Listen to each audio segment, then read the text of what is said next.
Thumbnail আর title দেখে হয়তো বুঝতেই পারছেন যে আজকে ভিডিওটা কি নিয়ে। তো আপনারা তো ইতিমধ্যে জেনেই গেছেন যে এআইএফএফ যে টেন্ডার বা বিড পেপার বার করেছিল, যেটা লাস্ট ডেট ছিল 5th of November, সেটা বাড়িয়ে কিন্তু 7th of November করা হয়, এক্সট্রা দুদিন আরো বাড়ানো হয়। কিন্তু কোনো কোম্পানি ইন্টারেস্টেড নয় সেই বিট পেপারে, বা বলা ভালো যে কেউ আইএসএল করতে রাজি না, কেউ সেটা পরিচালনা করতে রাজি না। এফএসডিএল ছিল, এফএসডিএল ছেড়ে যাওয়ার পর অনেক নির্দেশের পর সেটা টেন্ডারটা বার হয়। প্রথমে অনেকগুলো কোম্পানি ইন্টারেস্ট থাকলেও শেষে কিন্তু কোনো কোম্পানি লাস্ট মোমেন্টে ইন্টারেস্টেড শো করেনি, বা বিড পেপারে রাজি, মানে বিড পেপার জমা দেয়নি, এফএসডিএলও না।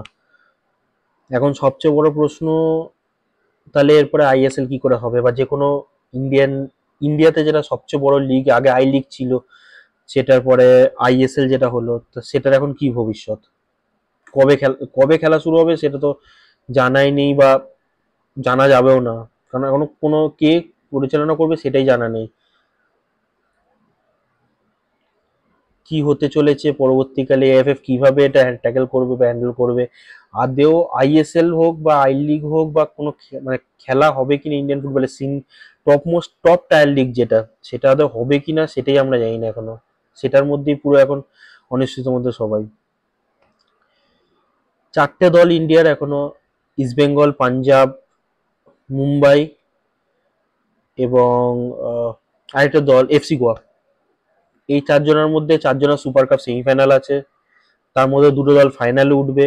সেটা খেলা হতে হতে 4th of December সেমিফাইনাল, এবং 7th of December আপনার হচ্ছে ফাইনাল।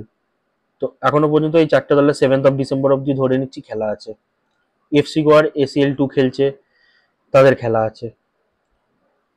বাদ বাকি টিম, ইন্ডিয়ান টিমগুলোর কি হবে, বাদ বাকি টিমগুলো যাদের বিদেশি আছে তাদের কি হবে?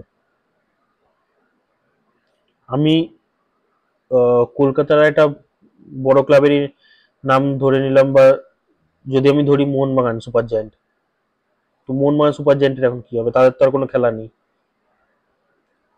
এমনি প্রেস দিয়ে তাদের কর্মকর্তারা জানিয়েছেন যে আপাতত যতদিন না আইএসএল এর কিছু ঠিক হচ্ছে, বা ডেট ফিক্সড হচ্ছে, বা শিডিউল ঠিক হচ্ছে, ততদিন প্র্যাকটিস বন্ধ থাকবে সিনিয়র দলের। তাহলে প্লেয়ারগুলোর কি হবে? প্লেয়ারগুলো সব বাড়ি চলে যাবে। শুধু মোহনবাগান বলে না, আজ যে বাদবাকি চারটে দল সুপার কাপ খেলছে, আজ ইস্টবেঙ্গলের কথাই বলছি। ইস্টবেঙ্গলের সুপার কাপ শেষ হওয়ার পর তার পরবর্তী কি, ডিসেম্বরের 7 তারিখের পর বা 4 তারিখে যদি সেমিফাইনাল খেলবে, যদি ফাইনাল ওঠে তাহলে 7 তারিখ। তারপরে তারা কি করবে?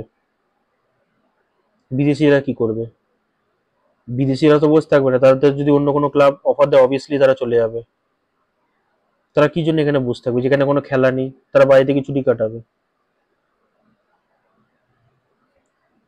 মানে কোন দিকে এগোচ্ছে? একে তো মানে ইন্ডিয়ার র্যাঙ্কিং যায়, এসিএল টু এর আমরা স্পট হারাতে চলেছি, ডিরেক্ট ডিরেক্ট স্পট যেটা এসিএল টু এর, সেখান থেকে আমরা হয়তো মানে 12 পজিশনের মধ্যে থাকলে মনে হয় আমরা ডিরেক্ট একটা স্পট পেতাম, একটা ডিরেক্ট স্পট, একটা কোয়ালিফাই করে উঠতে হয়, আর যদি কোয়ালিফাই না করতে হয় তাহলে এফসি চ্যালেঞ্জ লিগ, যেটা ইস্ট বেঙ্গল খেলেছিল সুপার কাপ জেতার পরে।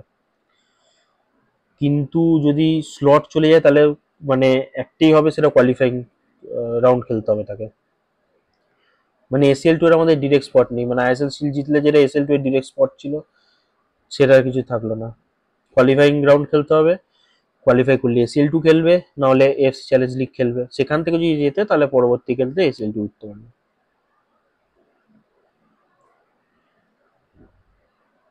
আমি জানি না কি হতে চলেছে ভবিষ্যৎ, মানে কিছু বলার নেই, কারণ অনেকগুলো টিম আপনি ধরে নিন, মোহনবাগান, কেরাল, ব্যাঙ্গালোর, তারা কি করবে? তাদের যা বিদেশি আছে, তাদের যা প্লেয়ার আছে, কি করবে? কোনো কিছু ঠিক নেই, তারা কি প্র্যাকটিস করবে? তারা ছুটি দিয়ে দিচ্ছে। এভাবে চলছে আমাদের ইন্ডিয়ান ফুটবল। মানে আদৌ এ সিজনে আইএসএল হবে কিনা সেটাই সবচেয়ে বড় এখন কোশ্চেন মার্ক দাঁড়িয়েছে, হবে কিনা। কবে হবে সেটা তো মানে আগে আমরা প্রথম দিকে যখন ডিসকাশন করছিলাম সিজনের শুরুর দিকে, আইএসএল কবে হবে, কবে থেকে শুরু হতে চলেছে, অক্টোবর, নভেম্বর, ডিসেম্বর, জানুয়ারি, এখন প্রশ্ন হচ্ছে হবে কিনা, কবে হবে থেকে হবে কিনা এসে দাঁড়িয়েছে, কেউ বলতে পারছে না।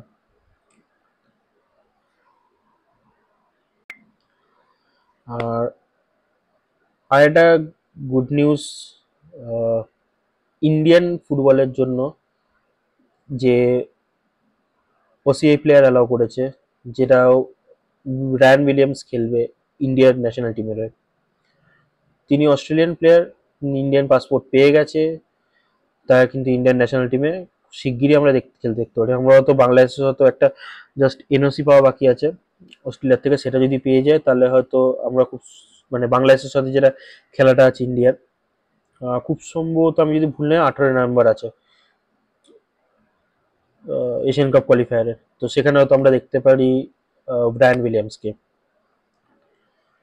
খুব ভালো ইনিশিয়েটিভ, শুধু রায়ান উইলিয়ামস না, আরেকজন হয়তো নেপাল, খুব আমি বলতে পারবো না, একটা ডিফেন্ডার কেউ তারা কথাবার্তা চালাচ্ছে, সেটাও যদি হয়ে যায় তাহলে সেটাও কিন্তু ইন্ডিয়ান ন্যাশনাল টিমে যোগ দেবে। এটা কিন্তু খুব মানে খুবই ভালো খবর ইন্ডিয়ান টিমের জন্য। বাট সেই আগে যেটা বললাম, ইন্ডিয়ান ন্যাশনাল টিমের জন্য ভালো খবর, বাট ইন্ডিয়ান ফুটবল যে কি হবে, প্লেয়ার কোথা থেকে আসবে না খেলা হলে, জানি না। আলটিমেটলি ইন্ডিয়ান টিমেরই কি হবে কিছুদিন বাদে সেটাই মানে বলা যাচ্ছে না। তো সেটাই দেখা যাক এখন কি হতে চলেছে আগামী দিনে।